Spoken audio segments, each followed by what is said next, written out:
Parshas Vayishlach is the fourth longest parsha in the Torah with 154 verses. It also contains the final mitzvah of the three mitzvahs that we find in the book of Genesis. At the end of last week's parsha, Jacob finally had escaped and survived the standoff with his father-in-law Laban.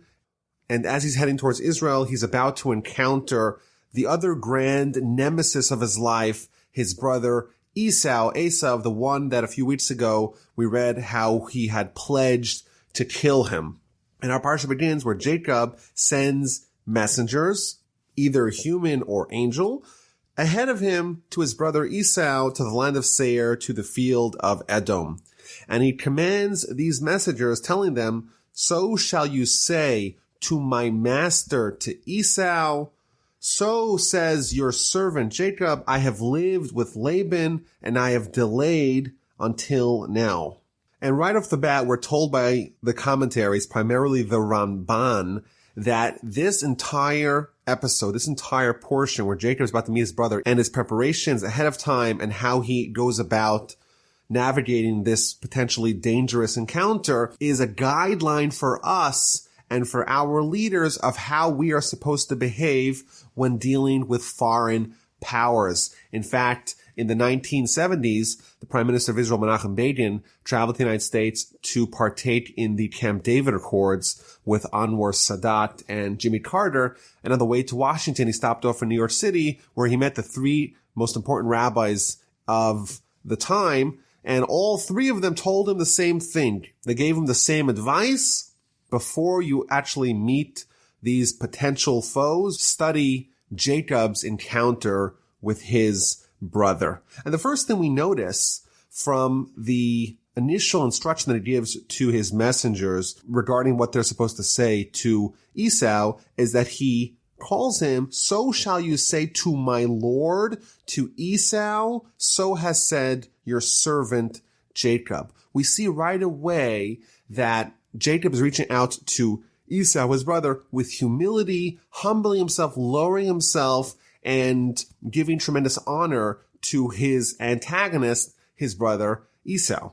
The Midrash tells us about the great Rabbi Judah the Prince, who was the leader of the Jewish people at the end of the 2nd century, that he once had to have a communication with the leader of the Romans at the time, whose name was the Emperor Marcus Aurelius Antoninus, and he had one of his aides write him a letter to be conveyed to the emperor in Rome. So this aide starts writing the letter, and he starts off writing the letter from Judah, the Prince of Israel, to our master, the Emperor Antoninus. So Rabbi Judah the Prince takes the letter, reads it, tears it up, and says, no, this is how you write it. From your servant, Judah, to our master, the Emperor Antoninus. So the aide tells him, aren't you dishonoring yourself? You're, after all, the most important Jew in the world. You ought not describe yourself as a servant. So Rabbi Judah responded, am I any better than Jacob? Jacob conveyed to Esau, your servant Jacob, send this message to the master Esau. So we see right away that the first tactic that we ought to use in our interactions with the non-Jews or with the descendants of Esau when we have an encounter with them is humility, not to act with bravado, not to be pompous, and to try to not awaken their anger or their potential wrath or violence towards us. In fact, the Ramban quotes a midrash who says that Jacob made a mistake by even reaching out to Esau. He, in the words of the midrash, he grabbed the wild dog by its ears. He should have just traveled back to Israel and not even mentioned Esau. Let Esau forget that he even exists. Don't remind him that you're there, and don't provoke this potential encounter. Now Rashi tells us that Jacob is actually conveying a subliminal message when he tells Esau, I have lived with Laban and I've lingered until now. Im Lavan Garti, the words Im Lavan Garti, I have lived with Laban, the word Garti is the same letters as the words Taryag, which, according to the Gematria numerical system, equates to 613, which amount to the amount of mitzvos that we have in the Torah. Rashi tells us that Jacob is subliminally conveying to Esau that despite the fact that I lived with Laban, I did not neglect observing the Torah. And therefore, what he's suggesting to him is that don't think that I'm vulnerable because I don't have the Torah to defend me. I still have the support of the spiritual forces because I have not abandoned Torah. And there's maybe a deep point here. He tells him, I have lived with Laban, meaning I was aware of the entailed danger, and that is the way I was able to maintain my command of 613 mitzvos. I was able to maintain my stature because I was aware of the potential danger. Maybe the lesson for us is that despite the fact that Jacob was with Laban and there was a risk of acculturation, of him becoming similar, becoming influenced from the ways of the people around him, most prominently the ways of Laban, that is not inevitable, and it's possible to sidestep them. However, you have to take concrete actions to prevent the influence that you could have from someone like Laban. So this message is conveyed, a message of peace, a message of humility is conveyed to Esau, and he tells him, I'm sending to my Lord to find favor in your eyes. I don't want to fight. I want to be at peace with you. And the angels return to Jacob and they tell him, we have come to your brother, to Esau. Moreover, he is heading towards you. He's coming to you with 400 men. Despite the fact that Jacob reached out with humility, Esau responds with a threat of violence. He has 400 men and they are coming to encounter Jacob. Jacob becomes very frightened. He is distressed. He is terrified, says Rashi, that he may die and may have casualties amongst his contingency, but he's also distressed by the fact that he may have to kill others. Although he may be legally entitled to defend himself, even if it means killing the perpetrators, he is not excited about going about doing that. And he right away gets into action. The Talmud tells us that he prepares for this encounter. He doesn't sit back and rely on miracles, despite the fact that the Almighty just sent him angels. He has angels assisting him in reaching out to Esau. Still, he's not relying on those miracles and he's preparing for war. How is he preparing for war? And how, as the commentaries tell us, ought we to prepare for encounters with antagonists? 3 things. Number 1, he tries to send a bribe. He tries to send a gift. He tries to avoid the conflict entirely by appeasement. That's the first thing. Number 2, he says a prayer, a very lengthy prayer to the Almighty to be spared from this danger. And finally, he prepares for war. What kind of war? If necessary, violent war. Alternatively, he tries to create an escape plan. And he even splits up his group into 2 separate groups to flee in different directions. So even if one of them is caught and slaughtered by Esau, the other one will be spared. And we learn something I think very important here. There's nothing cowardly in escaping. I think in modern times, there's been a certain ideal that is lionized, a certain pride, a certain machismo, a certain arrogance is that, we don't surrender. We always fight. We don't need to bribe our enemies. Maybe we've stigmatized ancient Jewish communities as maybe being a little bit helpless, a little bit feeble, going like sheep to the slaughter. But we see that bribing the enemy, escaping from the enemy, those are very good policies instituted by Jacob as a way to avert and avoid danger. So Jacob begins his prayers in verse 10. And he says, God of my father Abraham and God of my father Isaac, Hashem, who hath said to me, return to your land and to your relatives, and I will do good to you. I have been diminished by all the kindnesses and by all the truth that you have done for your servant. For with my staff I have crossed this Jordan, and now I have become 2 camps. He begins by telling God, just like we saw a few weeks ago with Abraham, I'm worried of all the good things that have happened to me. I crossed over. When I left my family, all I had was me and my staff that we spoke about last time. He had all his possessions stolen from him. When he arrived in the house of Laban, all he had was him and his staff. And now what does he have? He has 12 children, 4 wives, an entire camp, 2 camps full of his household. All that was divine goodness. And now he's worried, maybe from all the good things that he's got, his merits have been diminished and reduced, and he has no more merits to be able to survive the encounter with Esau. The Talmud tells us, and derives from this statement, that a person should never place themselves in a dangerous situation and say, well, I'll survive because there will be a miracle. Why? Because maybe there won't be a miracle. You can't rely on the miracle. And even if there is a miracle, well, that will diminish your merits. Everything good that happens to you, says the Talmud, based upon this statement from Jacob, everything positive that happens to you, that may exhaust your spiritual credits, your merits, your mitzvos that you have done, and then you may be left without any more in the tank, in the bank for the future. Jacob, someone as great as Jacob, he's one of the forefathers, the founders of our religions, one of the greatest heroes of Jewish history. He is concerned that maybe he has nothing left in the tank and he is vulnerable for Esau. Rescue me, please, from the hand of my brother, from the hand of Esau, for I fear him lest he come and strike me down, mother and children. And you had said, I will surely do good with you, and I will make your offspring like the sand of the sea, which is too numerous to count. The commentators have pointed out that Jacob tells God, rescue me, please, from the hand of my brother, from the hand of Esau. There's two potential dangers that Jacob is worried about. He's worried about the encounter with his brother, and he's worried with the encounter with Esau. His brother, brotherly love, is also a danger. He's worried that maybe, on one hand, Esau will reach out to him like a brother and want to befriend him, want to be close to him, and that potentially could influence them spiritually. He's also worried that Esau may react and may treat them like Esau the murderer, Esau the sinner, and may come to kill them or to act violently towards them.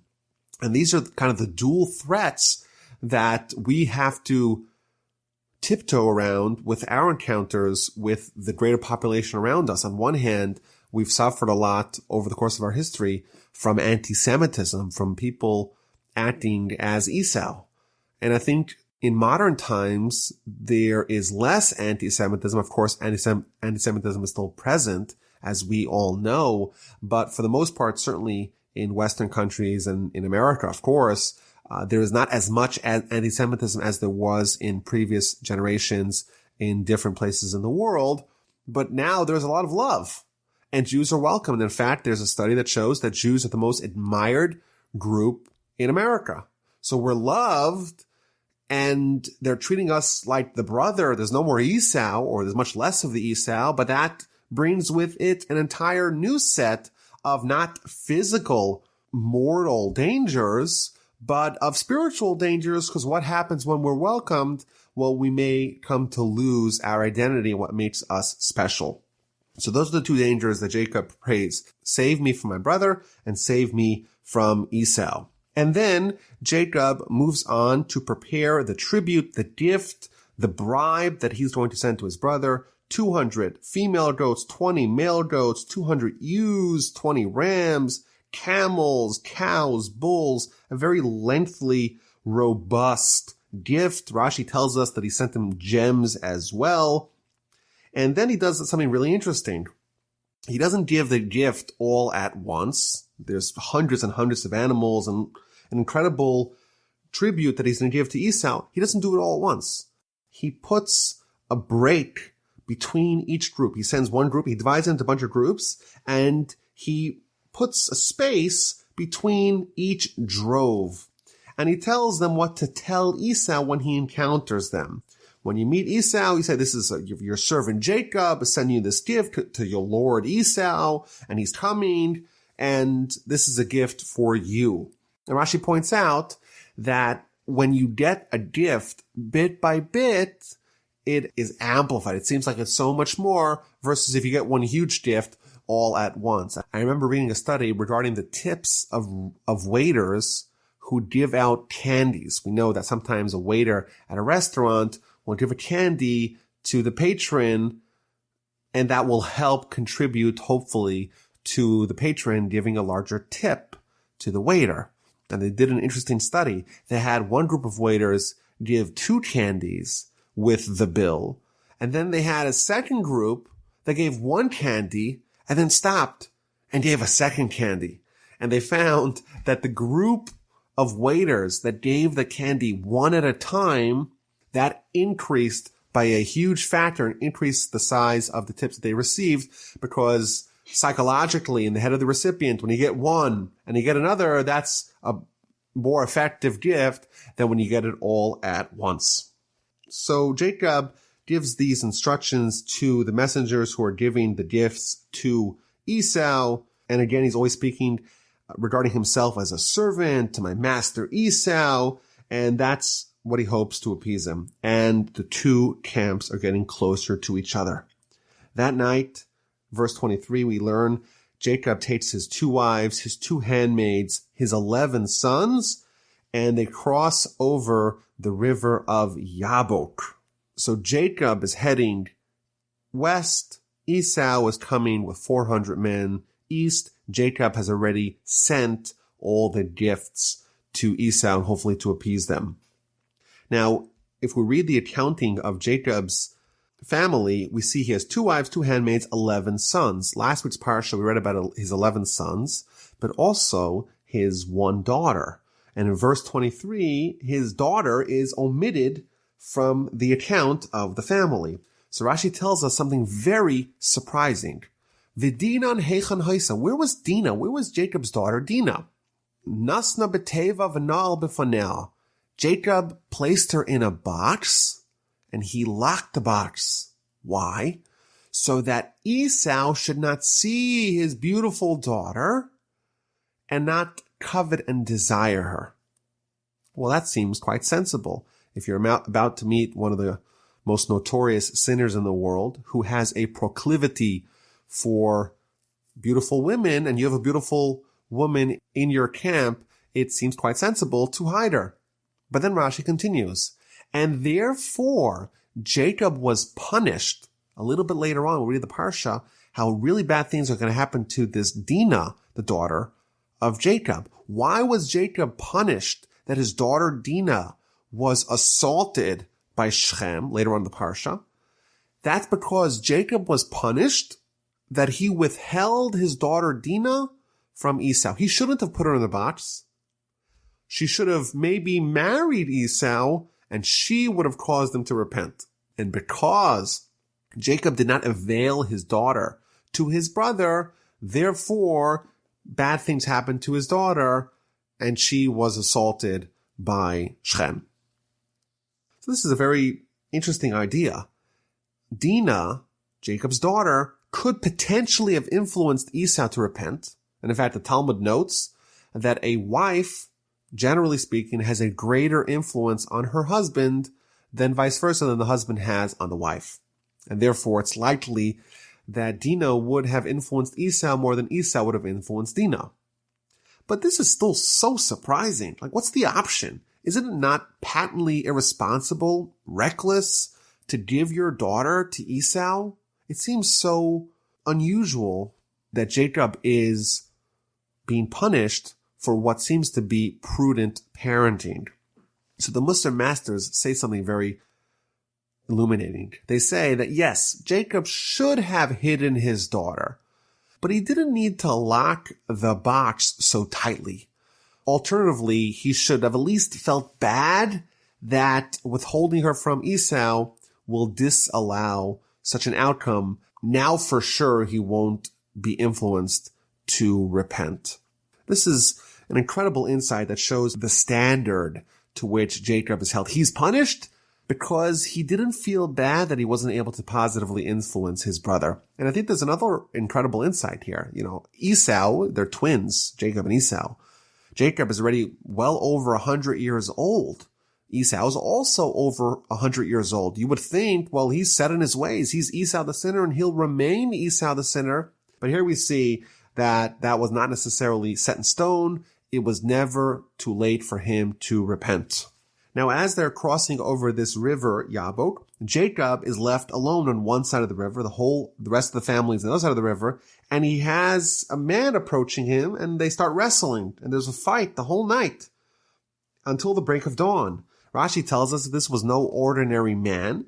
This was the angel of Esau, who, just like Jacob sent angels to Esau, Esau apparently has an angel too, and he sent him to go attack Jacob. And he attacks Jacob when Jacob is alone. And the whole night they're fighting, and he's not able to overcome Jacob. So what does he do? He reaches over to his hip, he dislocates his hip, and then Jacob has control of this angel. Jacob's injured, but the angel now wants to leave, and Jacob doesn't let him leave.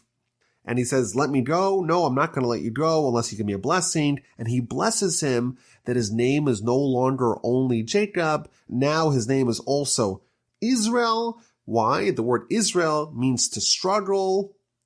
And you were able to struggle with man, with Laban, and with Esau, and with God, i.e. with angels. You were able to overcome me. And chapter 32 ends that therefore the children of Israel, the Jewish people, are not allowed to eat the part of the animal that corresponds to the part of Jacob that was injured, and that is what's known as the sciatic nerve, which is why today you want kosher meat.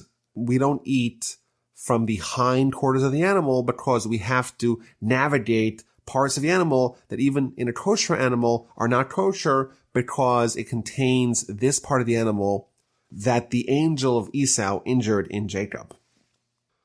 So there's a few very interesting teachings regarding this episode. So first thing, Rashi tells us, why was Jacob alone? He quotes from the Talmud that Jacob had crossed over with the family, and then he remembered that he had left small jugs on the other side of the river.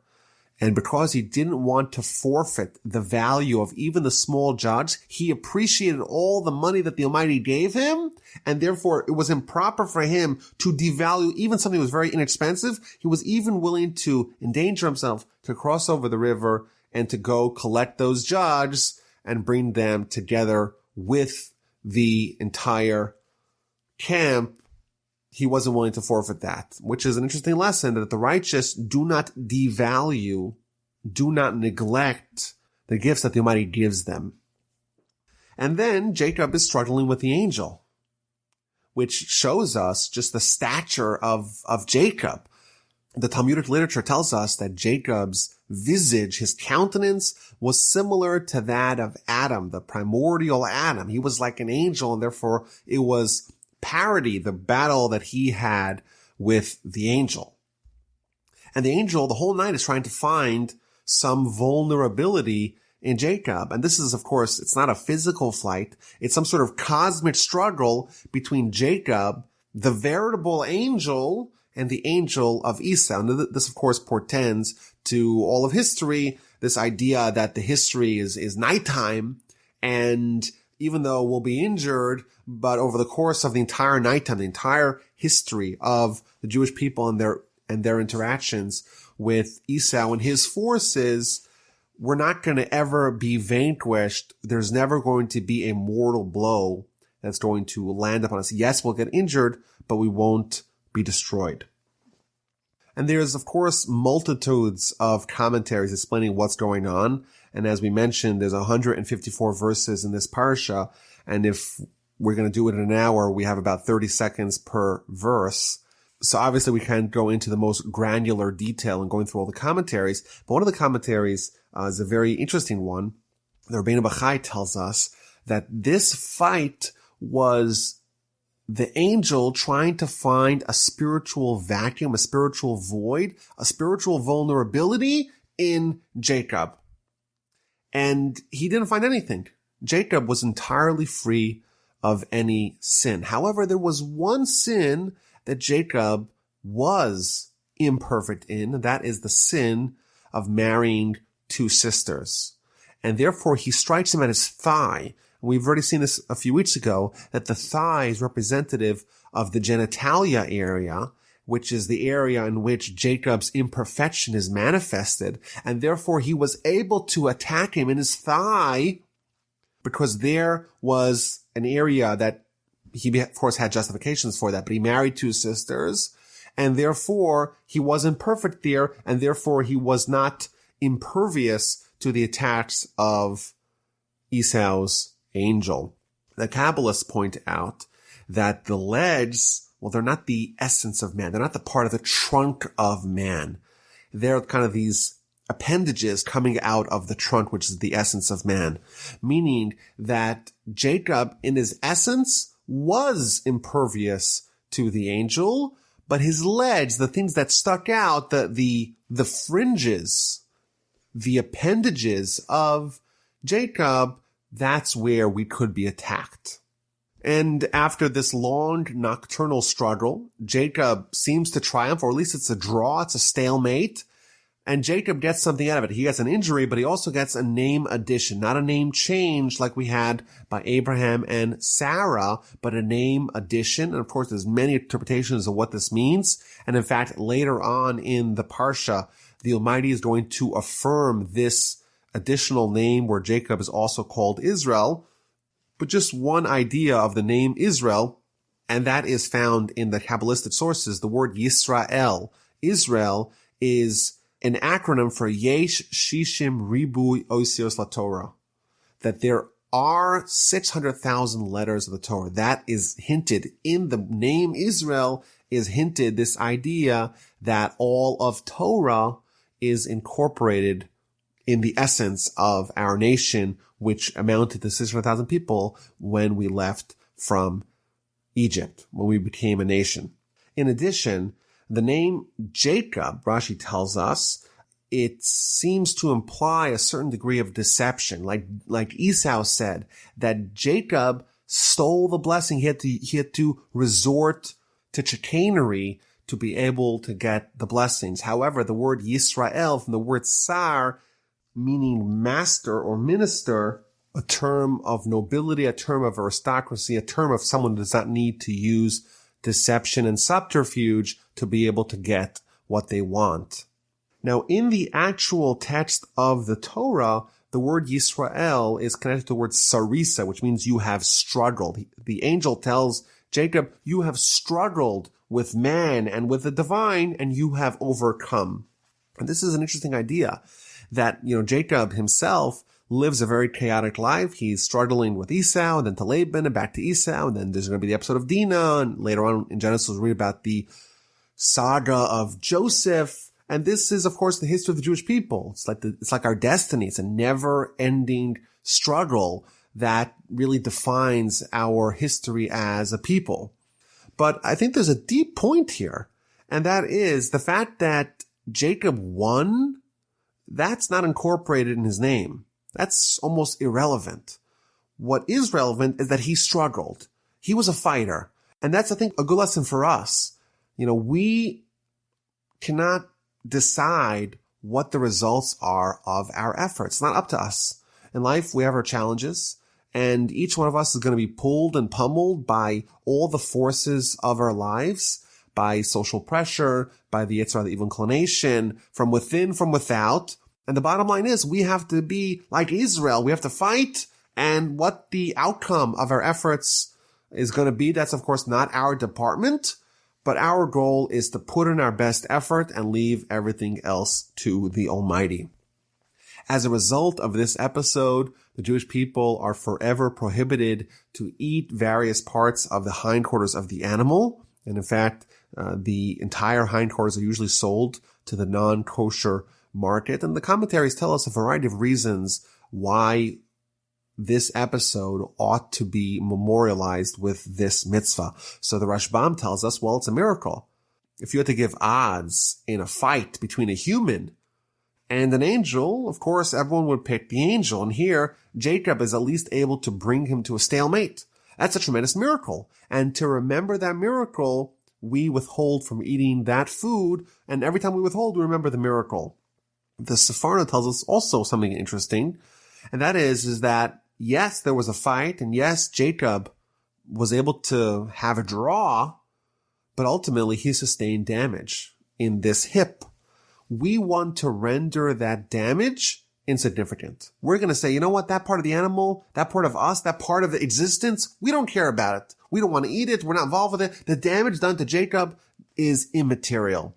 Alternatively, some of the other commentaries say something I think very enlightening, and that is that it's punishment to the sons of Israel, to the children of Israel, to the 11 sons of Jacob who allowed this to happen. It was only because Jacob was alone that he was vulnerable. They should not have let their father go unattended, and therefore, as a result, forever, they are going to be punished by having to withhold from eating that part of the animal and making it very difficult to be able to consume an entire, even kosher animal because of the treacherous work in trying to remove all the forbidden parts of the animal.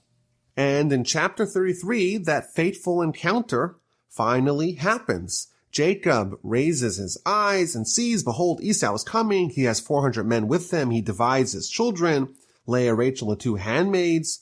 He put the handmaids and the children first, then Leah, then Rachel. And then he went out ahead of them. Jacob goes first. He doesn't hide behind the lines. He's the first person on the front lines. And he bows earthward 7 times until he reaches his brother. As we will see, there's all kinds of preparations for this battle, but it ends up being quite anticlimactic. Jacob is able to evade catastrophe. Esau ran towards him, embraced him, fell upon his neck and kissed him, and they wept. Esau does not respond with violence. Instead, Esau responds with love. He starts crying, he starts hugging him, starts kissing him.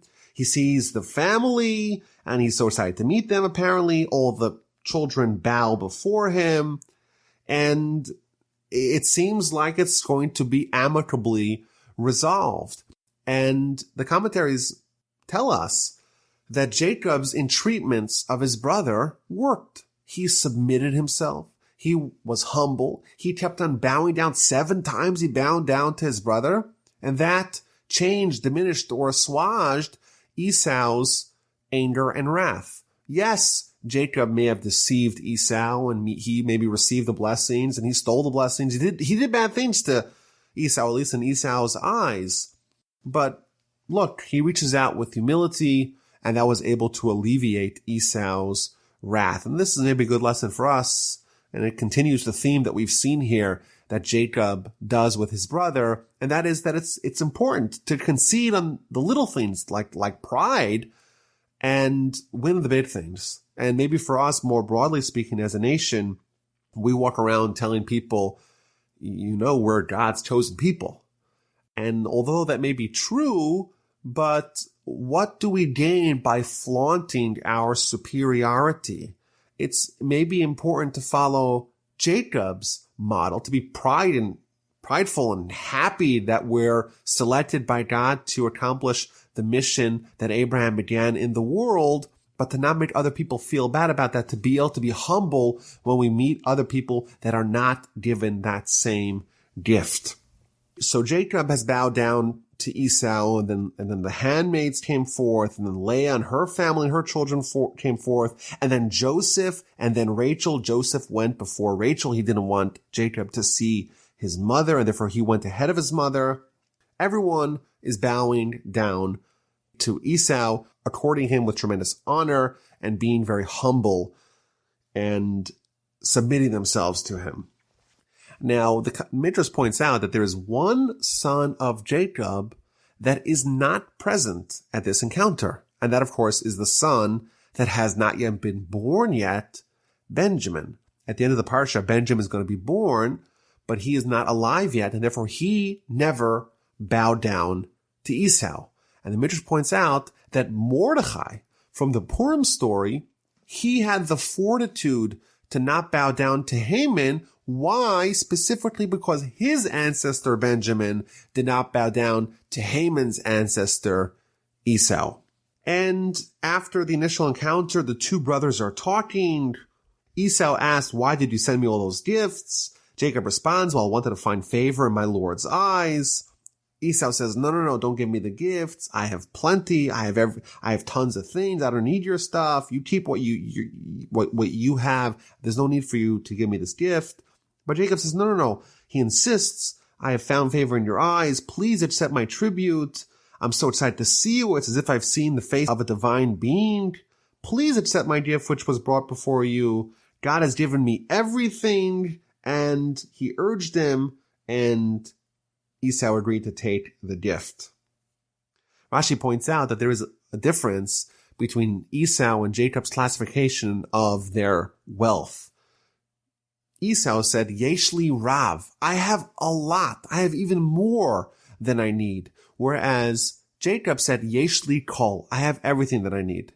Everything that I need, nothing more and nothing less. In effect, Jacob is tacitly acknowledging the fact that the Almighty is in charge of dispensing and dispersing people what they have. And therefore, it's not possible for you to have more than what you need, because if you have it, it's evidence that the Almighty gave it to you. And it seems like Jacob has succeeded. Esau has not reacted violently. He seems to be very open to being cordial, being friendly, being loving to his brother. And then what does he say in verse 12? He suggests, why don't we move on together? Let us go. I will proceed alongside you. Right away, Esau pivots from Esau to the brother. He's pursuing friendship. This was the second potential danger that Jacob was concerned about. And he managed to emerge unscathed from the first danger, from Esau, the violent one, and now he's faced with the second danger, maybe even a greater danger, where he says, let's go together. We're brothers, after all. And this danger, too, Jacob finagles his way out of it. My Lord knows that the children are tender. They're nursing flocks and cattle. I have so many children, and there's so many animals. The flocks will die if I'm with you. I have to go very slowly. You go ahead. Don't wait for me. I'm going to catch up to you. I'll eventually make it to Seir, where you live. Rashi tells us something very interesting, that Jacob promises Esau that he'll make it to Seir, where Esau lives. But in reality, he stopped in a place called Sukkos, and he never made it. Rashi tells us, however, Jacob made a pledge to go there. He's still going to fulfill it in messianic times. As the verse tells us, very famous verse in Scripture, Ve'alu Moshim b'hartzin lishpotas harisav, in the times of the Messiah, there's going to be another showdown, another standoff between Jacob and Esau in the mountain of Esau, in Mount Seir. Jacob's promise is still going to be fulfilled. This is not the last we've seen of this showdown. There's going to be a fateful one in the times of the Messiah, and we know who's going to win that one. The two brothers depart. Jacob stops in the city of Sukkos, spends several months there, and eventually ends up in the outskirts of the city of Shechem. He buys a parcel of land, pitches his tent, and settles down and builds an altar to the Almighty. Rashi tells us that Jacob arrived peaceably. He was intact. He was complete in all ways. His health was perfect. The Almighty healed him from his injury. His wealth was undiminished from his tremendous gift to Esau, and his spiritual level was untainted with his encounters with Laban and Esau. And Rashi gives us an analogy. He was like someone who had successfully evaded two lions. There was one lion, Laban. There was a second lion, Esau. And Jacob managed to evade and navigate both of those dangers. But as is the trend in Jacob's life, when he overcomes one hurdle, a second hurdle swiftly appears. And that is going to be chapter 34, with his daughter Dinah being abducted.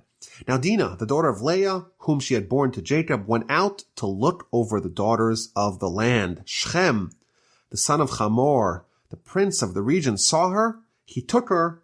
He lay with her. He violated her.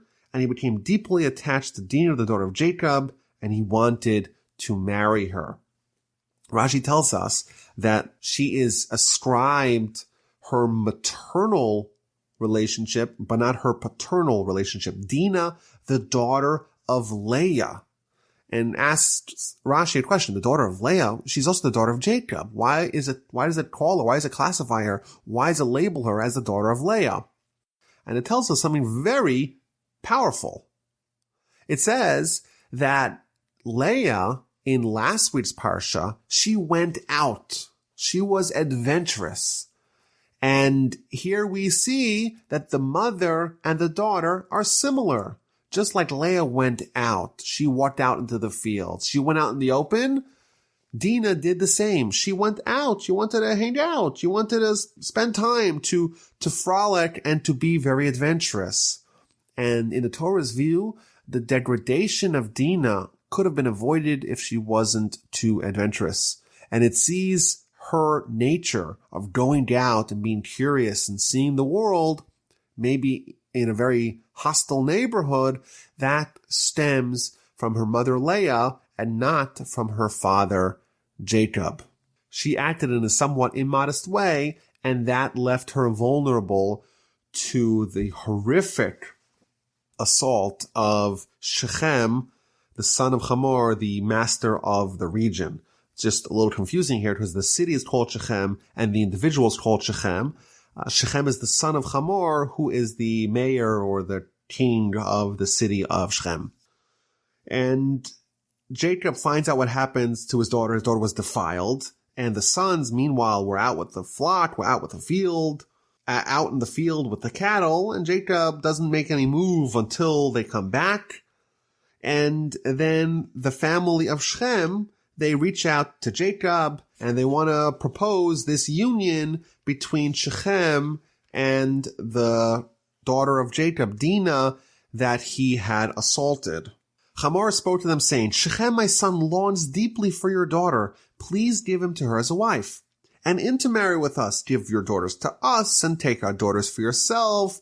Among us you shall dwell. The land will be yours. Settle and trade in it. Acquire property in it. Let us take our two cultures and meld them together. They even promise to give a very generous marriage gift to Dinah and her family if they only agree to allow Shechem to marry Dinah. Now the children of Jacob respond with a grand deception. They tell him, listen, we love your proposal, but there's a major problem. Y'all are uncircumcised, and it's the most unconscionable thing for us is to have our daughter and our sister be with someone who's uncircumcised. So you want to meld, you want to fuse our two cultures, but we can't do it unless you circumcise all the males in your town. This seemed kind of reasonable to Hamor and Shechem, and they right away called a town hall meeting of all the people of the city. And they say, listen, we have this amazing family. They have 11 awesome sons and this beautiful daughter, and they're so wealthy and they're so industrious. But all they need to do, they want to join us. They want to intermarry with us. They want to give us all these economic opportunities. But the only thing we need, the only circumstance is that we must circumcise. Everything that they have will really be ours once we intermarry and once we allow trade to flourish. Just circumcise. And people agreed, and all the males of the city circumcised. And that is a more unpleasant surgery when done as adults than when done as children. Therefore, a few days later, the entire city is in bed with high fever and tremendous pain because of the circumcision ceremony and surgery that they did a few days earlier. And now, when the city is susceptible to attack, two of the sons of Jacob, Shimon and Levi, the brothers of Dinah, they take their sword, they attack the city, and they kill every single adult male. They kill Hamor, the king, Shechem, the original perpetrator. They snatch Dinah from the palace. They kill everyone, all the males, adult males along the way, and they leave. And this is something that we see, by the way, that they're called the brothers of Dinah because they were motivated by brotherhood. They felt that it was so egregious what Shechem had done to their sister that they right away sprung into action and they took these very drastic measures. They plundered the city. They took the flock, the livestock, the donkeys, everything in the town. They didn't touch the women or the children. They took them as captive. They didn't kill them, but they plundered everything. And Jacob is appalled by this. What are you doing to me? Like, there's other nations and other kingdoms and other city-states over here, and they see this one family attacking a city, committing what would today be called a war crime, to go in and kill innocent civilians. How are you doing that? They're going to attack me. All these other surrounding cities are going to annihilate us, me, everyone. And they responded quite bluntly, should he treat our sister like a harlot? We cannot sit idly when our sister is being assaulted and mistreated like this, and therefore we acted as we acted. Now, there's a very interesting teaching in the Rambam regarding this episode. He's puzzled over the fact that the sons of Jacob would behave in such a manner. What is their justification for the slaughter of the city of Shechem? How could they rationalize this behavior to justify killing an entire city because of the crimes of one, maybe two residents of the city? Maybe if they just killed Shechem and Hamor, that would be okay because those people aided and abetted or raped an innocent girl. So maybe there would be justification for that. But the entire city, what is their crime? And he tells us that we know there's 7 Noahide laws. There's 7 universal laws that apply not just to Jews, but to everyone in the world, to everyone who's a descendant of Noah, meaning all of humanity. They have to abide by these 7 principles. One of those 7 principles is that there has to be a system of courts. There has to be some way to monitor and to oversee the behavior of citizens. There can't be anarchy. And here we see a city that obviously didn't have any laws because this Shechem individual grabs, assaults an innocent girl, and no one does nothing. He's able to do whatever he wants without any concern of any backlash. Clearly, this is not a city in which there is laws that hold people accountable, and therefore every adult male who had the capacity to try to stop this terrible crime from happening is complicit in the crime because they did not institute a system of laws that would have prevented it, and therefore they too are guilty of this crime, and therefore that was their justification to annihilate them. Now, obviously, Jacob doesn't buy it. He starts to rip into Shimon and Levi. He says, you've discomposed me. You've made me odious amongst the inhabitants of the land. He seems to start leveling them with criticism. But at least that we know that there was some sort of reasoning in the behavior of Shimon and Levi. Now, it is also maybe a bit unusual that Jacob, if Shimon and Levi, if they kill an entire city, you would imagine Jacob would have a more strident outburst here. He just tells them, you have discomposed me, you have made me odious amongst the inhabitants of the land. He gives them criticism, but it seems to be a bit muted with proportion to their crime. And at the end of Jacob's life, at the end of Genesis chapter 49, Jacob's on his deathbed, and then he really gives biting criticism to Shimon and Levi for this behavior. He tells them that you have acted like Esau, it's stolen craft, and he gives them very severe punishments for their behavior. And I think this is maybe a model for how we should maybe rebuke our children. Jacob had twin goals. The first goal, of course, was that such behavior should not be repeated. So he gives them this criticism at the end of this episode, and he tells them not to do it again, and you know what? It didn't happen again. But he was also worried that his rebuke might backfire, and the children will just abandon him. He'll lose them. And therefore, he waited until his deathbed, until there is no longer a risk that they will escape from him And then he gives them the full measure of his critique of their behavior. He tells them that they acted like Esau, and he punishes them appropriately. And this maybe the general takeaway is that maybe sometimes the full brunt of the criticism should be withheld to a later date. Chapter 35 begins with the Almighty telling Jacob, go back to Beth El. That's the same location where 22 years prior he had that fateful dream with the angels going up and going down. And the Almighty tells him, go back there, make an altar to the God who appeared to you when you fled from Esau, your brother. So Jacob said to his household and to all those who were with him, discard the alien gods that are in your midst, cleanse yourself, and change your clothes. Obviously, you find it very hard to believe that Jacob's family would have alien gods. Rashi explains that this is from the booty of Shechem. They just cleaned out an entire city, a city full of idolaters, and it's quite likely that amongst the loot are many gods, many foreign gods, many idols. Get rid of that. We're about to go to the holiest place. We cannot bring that with us. Then continues Jacob, let us arise, go up to Beth El, and I will make there an altar to God who answered me in my time of distress and who was with me on the road that I traveled. So they gave to Jacob all the alien gods. They got rid of all the gods and they traveled to Beth El. They arrived there and they built the altar and they named the altar. And then verse 8 we read how Deborah, the wet nurse of Rebekah, died and was buried below Beth El, below the plateau, and the place was named Alon Bachus. It's a very strange segue here. And also, Deborah is not really a very important character in the Torah, while when Rebekah was sent with Eliezer 3 weeks ago in the Parsha, it says that she took with her Deborah, her wet nurse, but that's the last appearance that she made in the story, and here we find out that she died. It's a very strange little tidbit thrown in over here. So Rashi and the other commentaries tell us that really the person who died, of course Deborah died, but really what it's trying to tell us is that Rebekah died.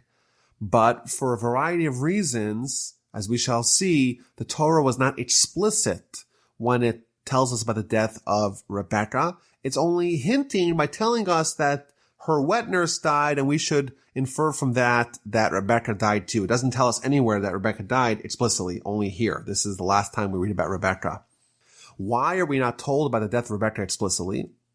So the Ramban says that she didn't have a very respectable funeral. Her husband Isaac was blind. Her son Esau was a sinner. Jacob was out of town, and because it doesn't want to recount a very shameful funeral lacking the proper respect that she deserved, it really skirts around the whole issue by not even talking much about her passing.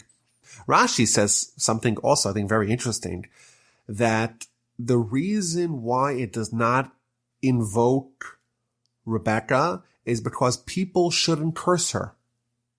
Because over the course of our history, we're going to suffer a lot from her son Esau, and his terrible evil ways, and therefore we're concerned that people may lash out not at Esau, but at Esau's mother, Rebekah. She, after all, harbored him, and therefore she too is guilty. And the Talmud tells us that you're not allowed to curse a living person. And therefore, the commentaries explain that by obscuring the fact that she passed, if we just read the Torah, we wouldn't know that she passed. And therefore we have to assume that she's still alive. Well, if she's still alive, then we can't curse her. And therefore, by going through the circuitous way of tying up the Rebekah narrative, we're able to avoid the problems inherent of people lashing out at the mother of Esau. Jacob has another prophecy. God blesses him. God reaffirms the new name. You're no longer just called Jacob, you're called Jacob and Israel as well. Again, he blesses him. He tells him to be fruitful and multiply. A nation and a congregation of nations shall descend from you. Kings shall issue from your loins. Yet again, the land of Israel, the land of Canaan is promised. The Almighty tells him, the land that I gave to Abraham and to Isaac, I will give to you, and to your offspring after you, I will give the land. Then God ascended from upon him in the place where he had spoken with him. This is a very similar verbiage to what we find with respect to the end of Abraham's prophecy. And the commentaries tell us that both Jacob and Abraham, the prophecy ended with God ascending from upon them, meaning that Jacob and Abraham did not dip out of the spiritual level. It was only God deciding to end the prophetic communication. At the spot where Jacob had this prophecy, he builds a pillar, he pours oil upon it, he again renames the place Bethel, and as they're traveling to Ephrath, Rachel, his wife, goes into labor. This is going to be the 12th son of Jacob. She has a very difficult labor, and as she was about to pass, the midwife tells her, don't worry, you were hoping for another son. You in fact named Joseph on the anticipation and hope and aspiration that you have another son. You'll have another son. As she's dying, she says his name should be Ben-Oni, the son of my pain and my suffering. But his father, i.e. Jacob, does not go with that name. Instead, he calls him Benjamin, and Rachel died and is buried on the road on the way to Ephrath in the city of Bethlehem of Bethlehem. Jacob sets up a monument upon her grave, and that is the monument of Rachel's grave, which we could still visit today. Jacob continued his journey, and when he was in a place called Migdal Eder, again, he's constantly moving closer and closer to Isaac, but he is not yet reunited with them. We read about something very puzzling and troubling that happened. And it came to pass, while Israel dwelt in that land, that Reuben went and lay with Bilhah, his father's concubine. And Israel heard. The sons of Jacob were 12. If you just read this verse without reading Rashi or any of the commentaries, it would seem like Reuben committed one of the most unforgivable sins by sleeping with his father's wife, Bilhah. Rashi tells us that what actually happened was the following.